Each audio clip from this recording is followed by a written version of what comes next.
Hi, this is Maria Quattrone with Be the Solution podcast. And today I welcome my guest, David Gorenberg. Welcome, David. Thank you, Maria. It's great to be here. I wanted to be in a business that I did not have a ceiling. Take a pen and a piece of paper, draw a line, draw another line next to it. At 365 days, if you drew 365 lines, you started here with one line, but look how far you've come.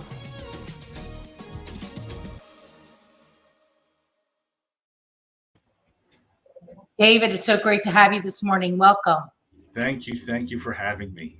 Yes, you've been, we've known each other for a long time. I don't really know how long it is now, but maybe 15 plus years. It's 15 at least, maybe close to 20 at this point. Yes, it's been a while. So you got into the industry when you were just a baby. Yeah, right. How long have you been in the 1031 industry now?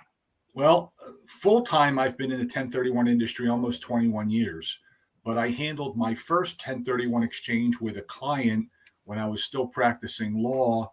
That was about almost 30 years ago now. Wow, that's a long time.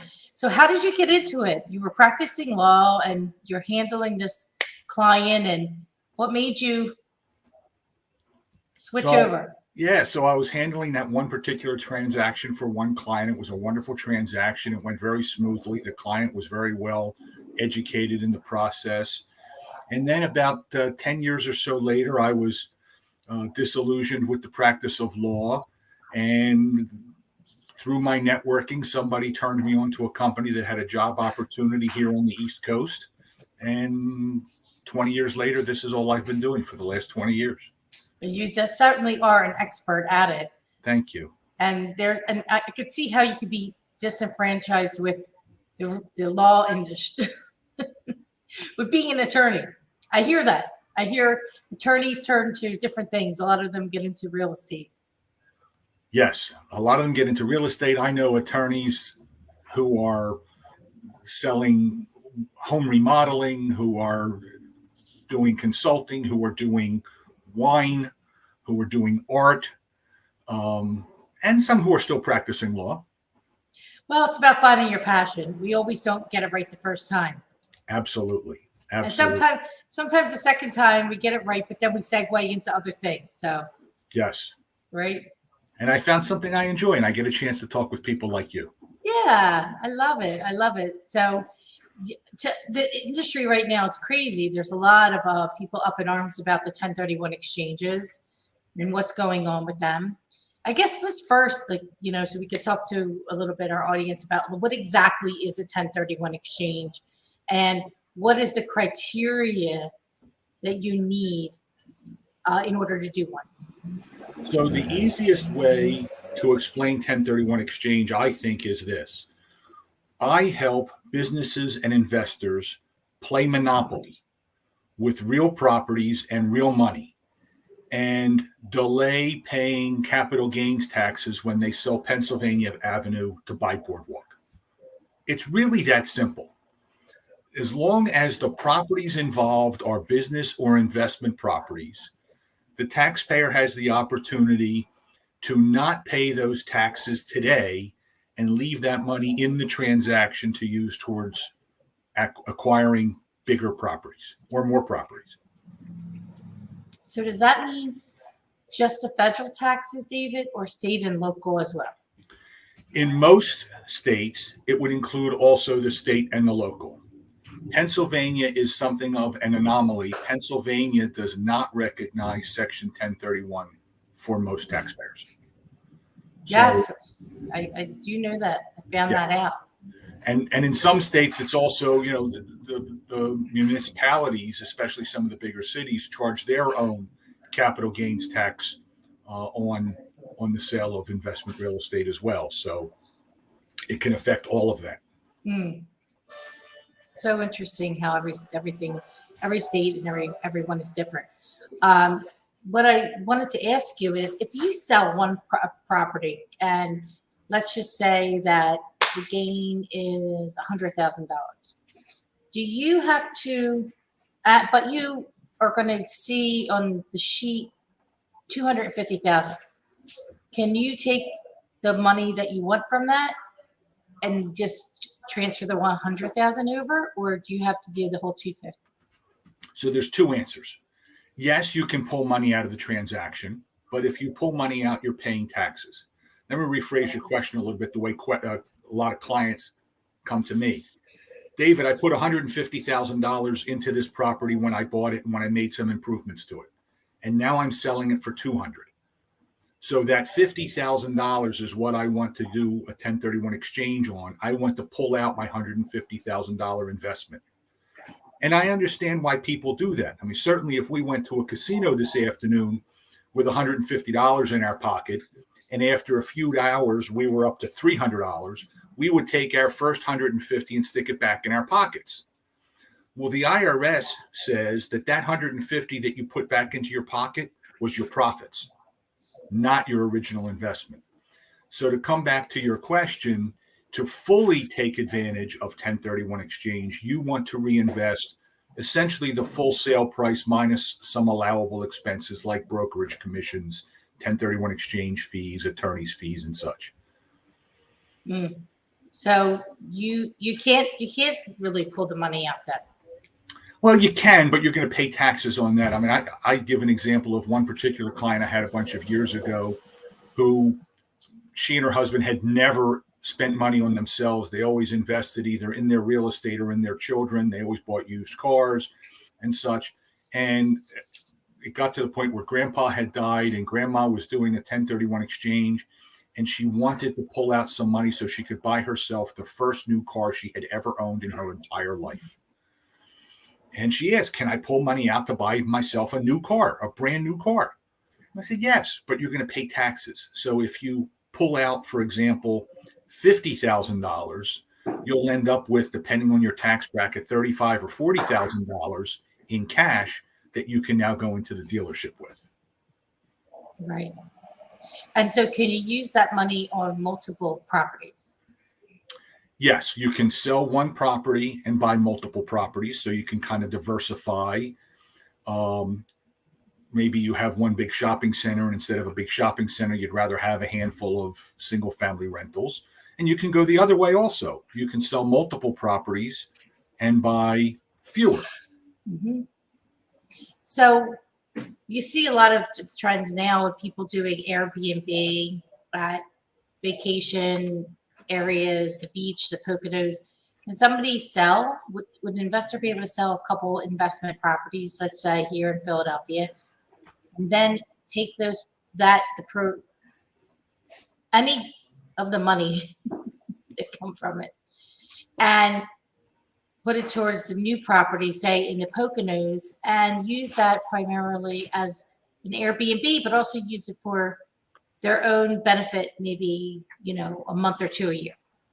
So you have a couple of questions in there. First of all, one of the things that you're kind of highlighting is that you can relocate your investments anywhere in the country.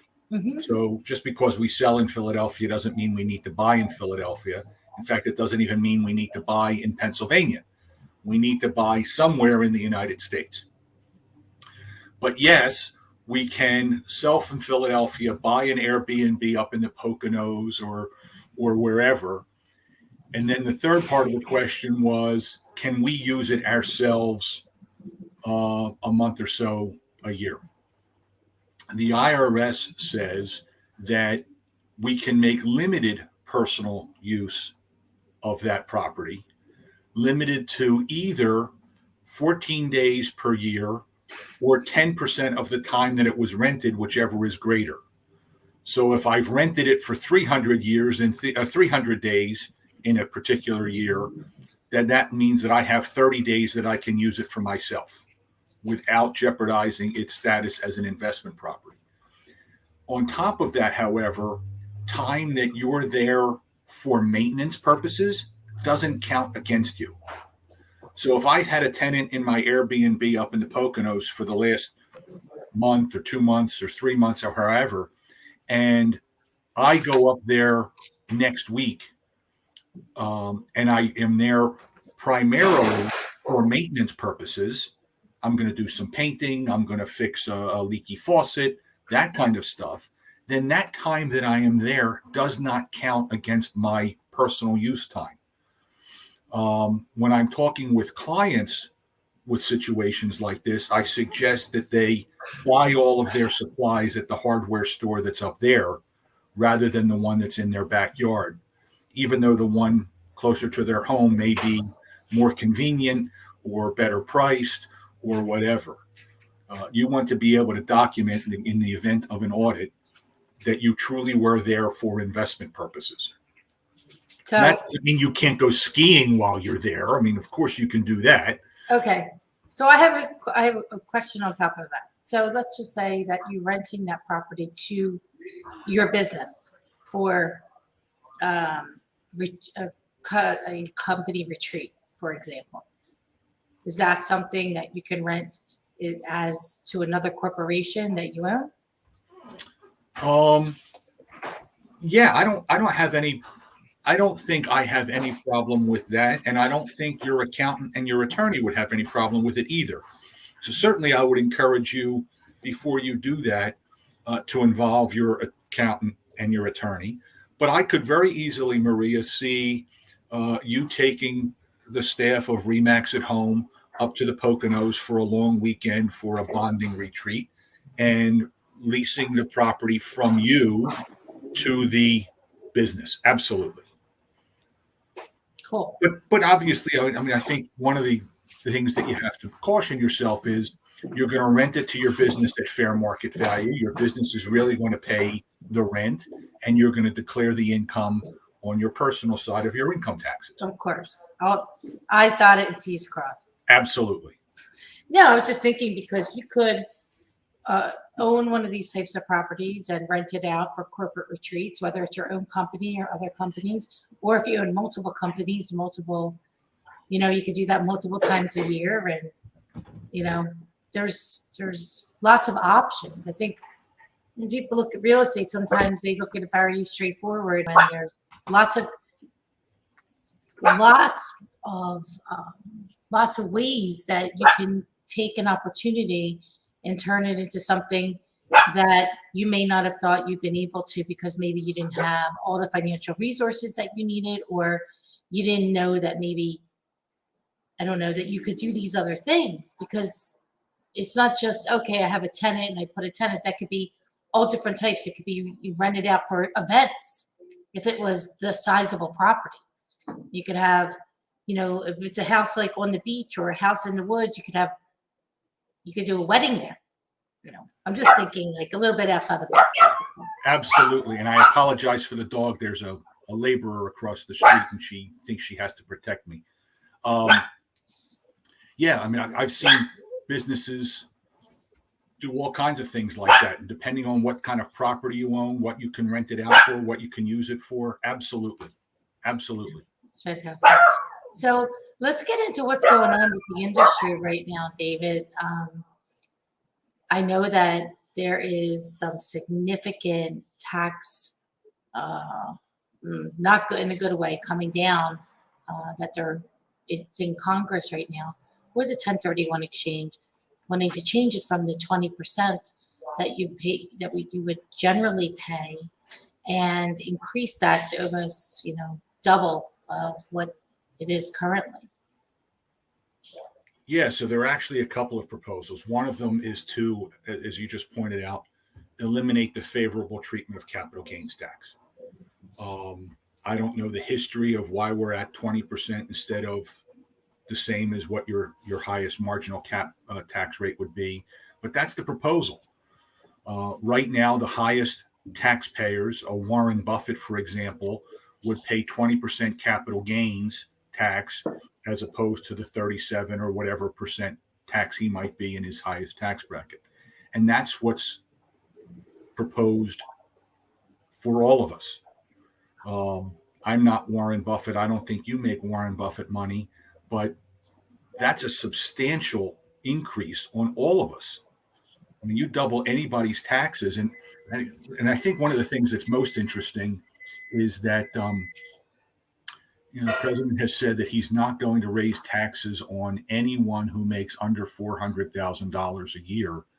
And perhaps the capital gains rate itself won't go up if you're under $400,000 a year, but it's going to spread across to other people. It's going to impact everybody else in the economy. Well, because if people don't sell the properties, that's an issue. Absolutely. And think about the last closing where you were sitting at the closing table, and look at the closing statement and how many different people got paid on that closing statement, and people who got paid outside of the closing statement. You had a home inspector go in there. You had, maybe there was a radon remediation company went in there. Maybe there was an environmental engineer who had to do an assessment on the property, depending on what it was. Certainly the real estate brokers on both sides of the transaction, the title company, maybe attorneys, lenders, and the mortgage brokers. All of these people won't get paid if there's not a real estate transaction. It's a lot of people. I've talked about this before in any real estate transaction. Not about 100% on the investment side, but just say on the residential side. We'll just say it's a small, be a triplex or 4-unit or a single family. There's about 80 different people that are affected. Oh, yeah, I can see that. I mean, even just at the title company, right? You have the first processor who takes in all of the information, who then passes that on to somebody else who's going to start entering all the data.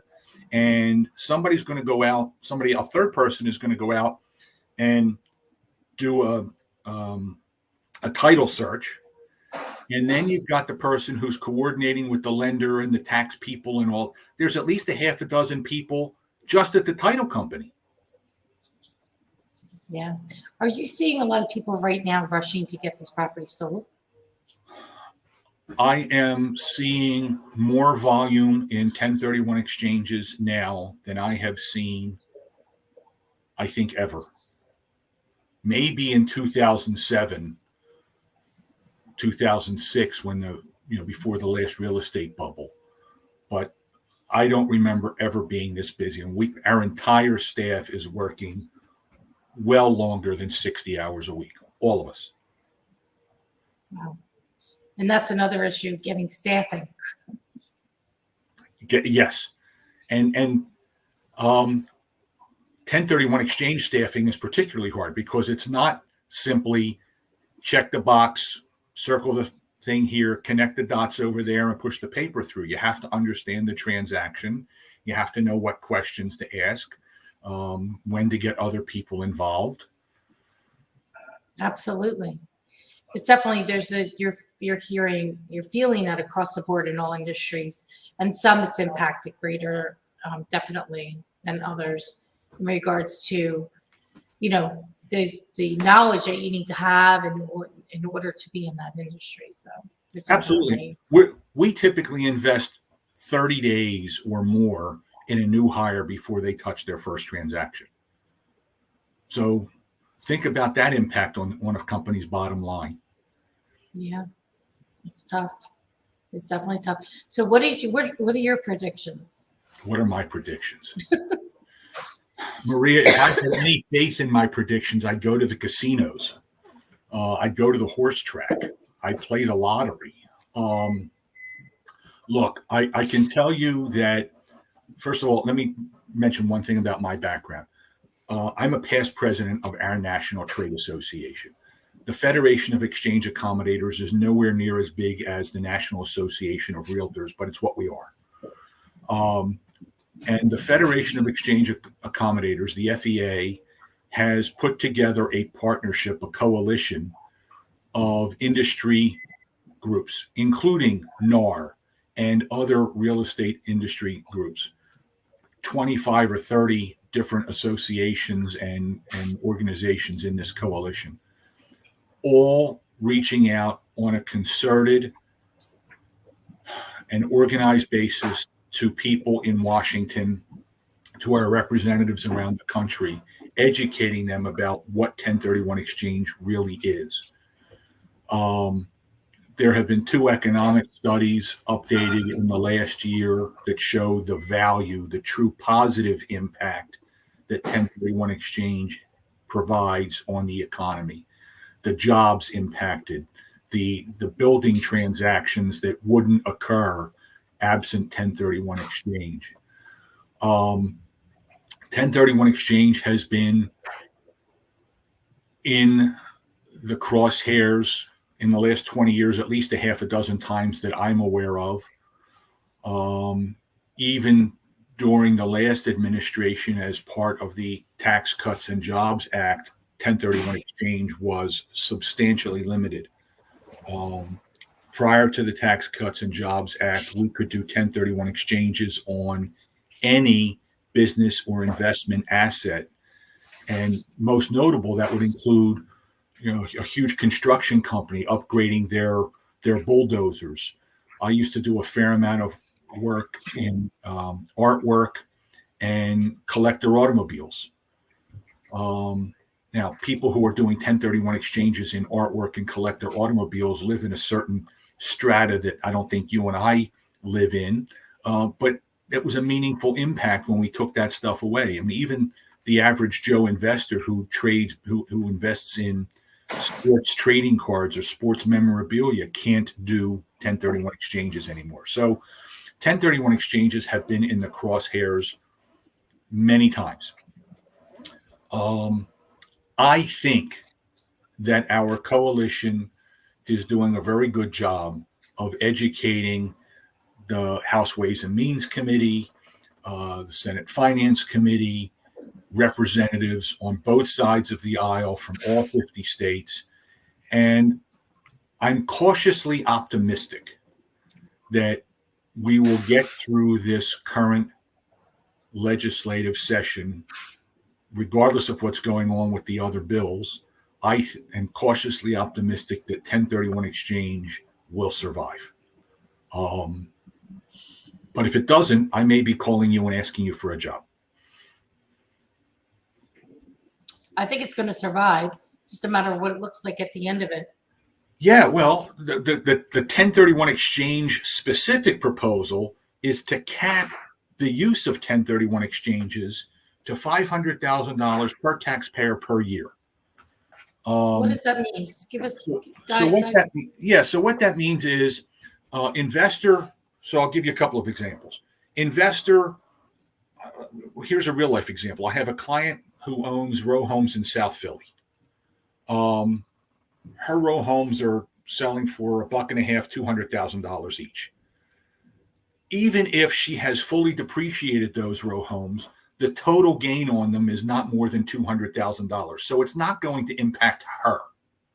Okay? But somebody who has been involved in real estate for a substantial period of time, I'm thinking of another client of mine whose family has been in real estate for 3 or 4 generations, and they own office and industrial properties. To see $1 million property or a $2 million property appreciate $500,000 over the course of 5 or 7 years is not unheard of.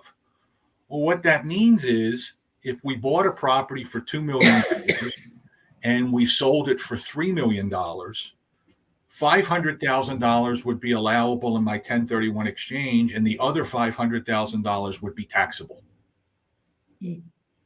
And if you're telling me that I'm only sheltering half of my capital gains, I'm not selling the property. Probably not.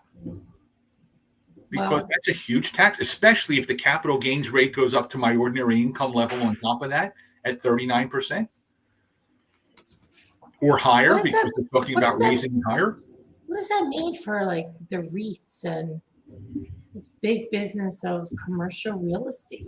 I mean, for the REITs, for the big commercial real estate owners, which also includes a lot of pension funds and real estate funds and insurance companies. Mm-hmm. Because a lot of those pension funds, like say, for example, like Dietz and Watson, they're all heavily invested in real estate assets. Insurance companies and pension funds are among the largest investors in real estate in the country. What does that mean? They won't be able to take advantage of changing economies. One of the prime reasons that people sell real estate today is, maybe I have property in the eastern suburbs of a city, but the western side is growing faster. So I'll sell my property on the east side and I'll move to the west side where I can take advantage of that growth. And in the process, I'm taking a property that is in a certain condition and I'm likely to upgrade it to current standards, right? Many of these investors buy a property that was very well maintained by the prior owner, and maybe it's now 5 or 7 years out of date as far as amenities. It doesn't have the latest high-tech cable. It doesn't have key card access or key fob access into the building. You still have to use a key and that kind of thing. Well, when I buy the building, I'm going to upgrade it to make it more amenable to my clients, and I'm going to put in the fastest Wi-Fi possible and all of that stuff. So I'm upgrading the property for the benefit of the community. And it's not necessarily just office buildings. This would also include apartment buildings. Mm-hmm. So maybe I'm buying an apartment building that was built 20 years ago and it's well maintained, but it's out of date.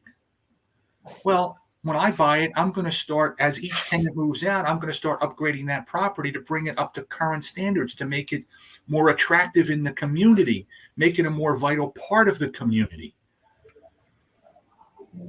So what happens? These transactions don't happen. That's what happens.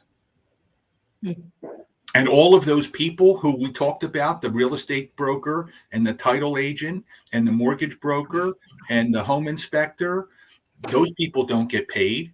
And the person, when I went in there and I was going to upgrade the cable and the key fob access and all that, those people aren't getting paid. And putting new laundry room downstairs in the basement, or putting new washer and dryer every unit, well, that company's not getting paid. Like there's not already a pressure on inventory. Well, not only is right, there's already pressure on an inventory, so you're right, that's going to do that. But there's already a great pressure on inventory. Oh, there's horrible pressure on inventory. I mean, it's I can't tell you the stress that clients are expressing to us about finding quality replacement property within the restrictions of 1031 exchange times. But on top of the inventory issues, let's look at our economy. Our economy has not even come close to recovering from this pandemic. And you're going to turn the temperature down on the stove so that it just simmers a little bit, instead of, we want this economy boiling. We don't want a simmering economy. We want a boiling economy. Well, it's just like the 10-year tax abatement. It'll be up at the end of this year if you haven't already filed for your permit in your, right? So it's going from 10 years to basically 5.5 years. It's another example of why turn down flame. The answer is because the sound bites and the promises are what drive politicians, and the unintended consequences are not in their line of view. Free this, free this, free this, free that. That's all wonderful. Raise taxes here, raise taxes here, raise taxes here. That's all wonderful. But there's a right way and a wrong way. And on the back of 1031 exchange and your average investor client, look, my average investor client is not a multinational REIT. My average investor client is a family-owned business or a husband and wife. And this supplements their income. Their investment real estate supplements their income from their daily 9-to-5 jobs. You're impacting mom and dad. So crazy. When you think about it.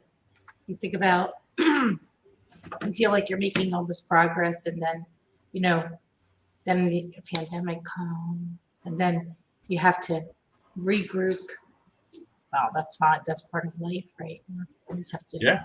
pivot. And there seems to be more and more layers of things that are obstacles. So it becomes, when do people start to say enough? Well, I'm not going to make this into a political show. This is a real estate show. But yes, I think we're getting to the point where we're at enough. Well, I hope not, but I hope not.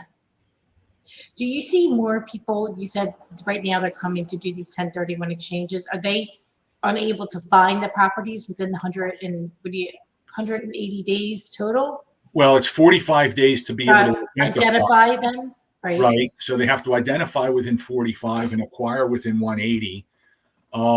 Most of my clients are still successful. Some of my clients have very strategically delayed the sale of their relinquished property until they get a replacement property under contract. So at least they know they're going to be home.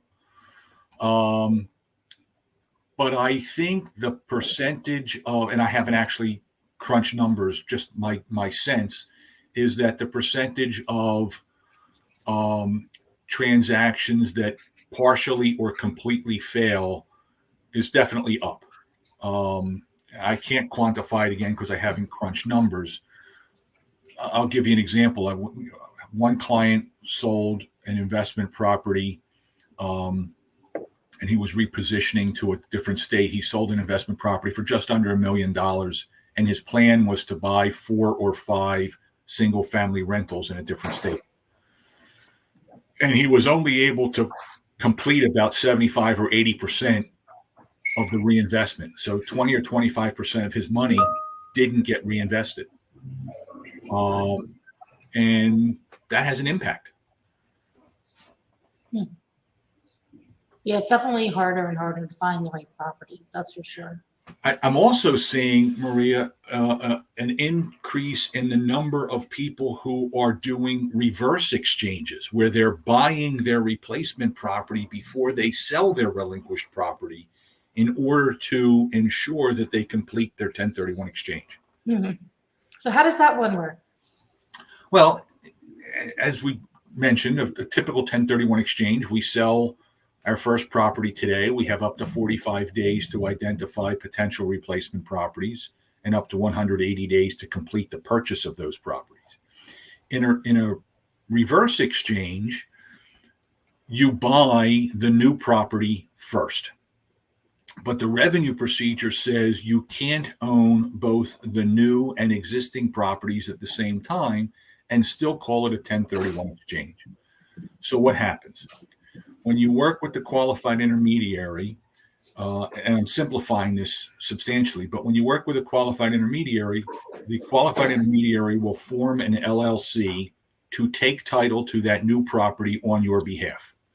So at closing, the sale would go from seller to this new LLC. So I'm going to call it MQ LLC. And now, Maria, you go out and you still work hard to sell your existing real estate. During the time that we're owning both properties, excuse me, I will lease to you the property that we own on your behalf for $1. And you will manage that property as if you own it, because for all practical purposes, you do. It is your property. It was bought with your money. It's yours. We're holding it for you. We're safeguarding it for you, much like we would have safeguarded the cash if we had sold first. So you're going to make whatever improvements you want. You're going to put tenants in there. You're going to do whatever you would have done otherwise. I have some investors who have always done reverse exchanges because during this period of time where we own both properties, you've kind of doubled your cash flow. You're getting your cash flow from your old investment property and you're getting your cash flow from your new investment property. So now when you get your existing property under contract, that goes to sale. At closing, the cash flows through me. because remember, you loaned me the money to buy that property on your behalf. So the cash from the sale comes to me, and I now pay it back to you to pay off the loan that you provided to me to buy that new property. I then also give you back your new property. Depending on what state you're in and how the transaction is structured, whether you own the property alone or with a spouse or with a coworker or whomever, we either transfer the deed or we give you the entire LLC. And again, depending on what state you're in, that transfer may or may not incur additional transfer taxes. Right? So if we're transferring the deed, there's a whole new closing. Right. Right? So there's transfer taxes and all that other. And here's in Pennsylvania, whether it's by deed or LLC, they're going to charge you the transfer tax anyway because it's Pennsylvania. That's expensive. Yeah. But it's less expensive than the capital gains tax was. That is true. That is true. Wow, there's always it's always something new and exciting going on, David. Always something new and exciting. Yes. And I had a full head of hair when I started this business. Oh boy. There's a lot happening. So what do you see for the Philadelphia region? What's your gut on the pulse of it? Talking with you and your peers and my colleagues and attorneys and other folks, I don't see this market cooling off anytime soon. I see it hot in all sectors. Residential investment is hot. Commercial investment is hot. I think you can see this as well as anybody. A property that has been well maintained and is well positioned will sell quickly. And a property that's a dog is a dog, regardless of what the market is. So good properties, quality properties in quality neighborhoods, priced right, will sell well. Overpriced properties won't. Oh, isn't that the truth? Right. Try to explain that to sellers. Yeah, and there are sellers who think, well, the market's hot, I'm going to sell this property. Yeah, but you've got this property that needs as much money in repairs as you're asking for it for the sale price, and it's just not going to happen. Yeah, I get a lot of not so happy people with my valuations sometimes. But well, and I tell clients all the time, and prospective clients, I'd rather you hate me for telling you the truth. Yes. Than love me because I lied to you. That's how I operate. So. And that's why I like working with you. You got to be transparent and upfront because you look at it like if I say something's worth, like here's the reality. If it's worth 500, 600, and somebody else is telling you worth 700, and you're making the decision to sell because you think it's 700, that financially impacts you and your family in a negative way, and I'm not going to be part of that. So I'm going to be the person that's going to come straight shooter, straight at you with the information. I'm not a good sugarcoater. So, massaging it and saying this, not like, that's not me. Yeah. I mean, you're going to say that the property is worth $500,000 and the broker down the street is going to say it's worth $700,000. And after they've had it on the market for 60 days, they've now lowered the price to $6.25. And 60 days later, they've lowered it to $550. And meanwhile, you could have sold it already for $500 and they could have moved on with their life. And the next thing you know, they're selling it for $495 anyway. Yeah. So I'll say a lot of times 6 months ago. The valuation is $5.25, $550, but they want $650 or whatever. Okay, well, here's the deal. That's fine that's what you want. We could try that. It's not going to work, but in 2 weeks, we're going to have to make the adjustment. And then another 2 weeks, we're going to have to make the adjustment again. And if they're okay in that capacity, then we'll work in that capacity. But a lot of times I find that people are really giving these valuations lately that are way over where they should be. And I say every time you risk, it will let you know you do risk losing more, not getting as much money as you should by overpricing 100% all the time. Especially if the property has an outdated kitchen or outdated bathrooms. Because Yeah, nobody wants those properties. proximity of where it is on the street, what's next door to it. It's not just looking at price. It's, what's inside the house is inside the house. The gold floor is not going to change the value of it on a block that doesn't warrant it. Right. Especially some people want to be near certain amenities. They want to be within walking distance of this place or that place. Yeah. And unfortunately, your neighbor that has the pit bull next door affects the value of your property. Yeah. A lot of times people don't realize those things are why that property sold for this or that. There's a lot of other things that go into it. And that's why really understanding Philadelphia is a block to block city. So Oh, absolutely. You have to always know the block. It's very important. We always have our clients say, okay, if you don't like the block, if you're buying a house, if you don't like the block, are you going to live in the house? No. Right. Yeah, because you still have to come out your front door once in a while. So we're not going to see that house because it's a waste of the seller, it's a waste of everybody's time. And it's amazing how the city changes from one block to the next to the next. Yeah, because you don't know what else. Because we live in a city where there's a lot of commercial.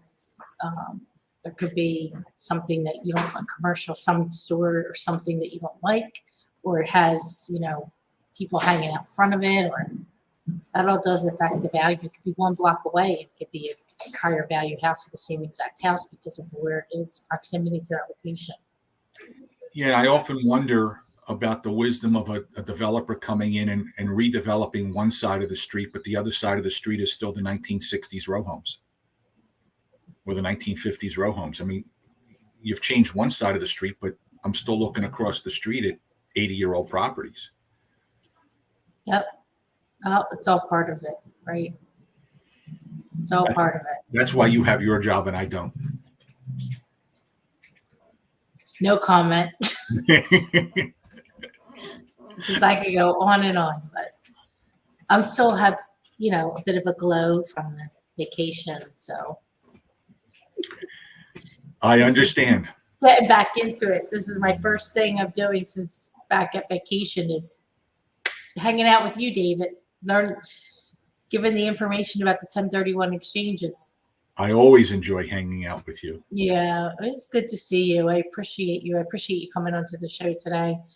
After they give some announcements of where we are going with this, we'll have you back on so we can get an update of where we are and how people can either use this, use the new information, hopefully to their benefit. Yeah, the American Families Plan, which is currently being discussed in Washington, is going to hold the key to what happens with 1031 exchange. So we'll see. When do we think that will be? They started discussion yesterday. I think it was yesterday. I lose track of days sometimes, especially on a holiday shortened week. And they're going through it as part of budget reconciliation, so it doesn't necessarily need the same number of votes as any other spending bill might. We could know in the next 30 days. It could drag out. This is an off year as far as elections are concerned, but I can't imagine that anybody in Washington would want this to still be on the table next year in an election year. So, and I'm no political pundit or political expert, and they certainly don't have me on Meet the Press each week. But I would think if they can't get it done this calendar year, it's not happening. Well, we shall see. We shall see. Yes. So I don't know what's going on with the networking events this fall, David, but I hope to see you at something. I agree. I just traveled, so I'm good to go. Well, I have our FEA convention is 2 weeks. 2 weeks from now, I'll be in Chicago. When we finally pulled the trigger to say, yes, we're going ahead. It looked like things were going in the right direction, but now they're coming back in the other direction. So we will all be wearing double masks and we'll be sitting 5 feet apart. And so we'll see. I'm hoping that by later this year, we can have all of those networking events that we used to enjoy so much. Yeah, I hope we don't go another holiday season holiday-less. That was something I said to somebody yesterday. I'm doing a webinar for somebody next week, and she and I were just catching up quickly yesterday. And I said, I hope we can get through Thanksgiving and Christmas and the other holidays the way we're supposed to, as opposed to by Zoom. You know, giving grandma a hug by Zoom is not the same as giving grandma a real hug in real person. No doubt. Well, I hope that we're forging ahead in the right direction. We all just Absolutely. really get to do our part. Absolutely. It was great to see you. Thank you so much. I appreciate you. I appreciate you on being the solution. And I hope to see you real soon, David. Maria, it was an absolute pleasure and honor. Thank you so much for having me. Thank you. Talk to you soon. Be well.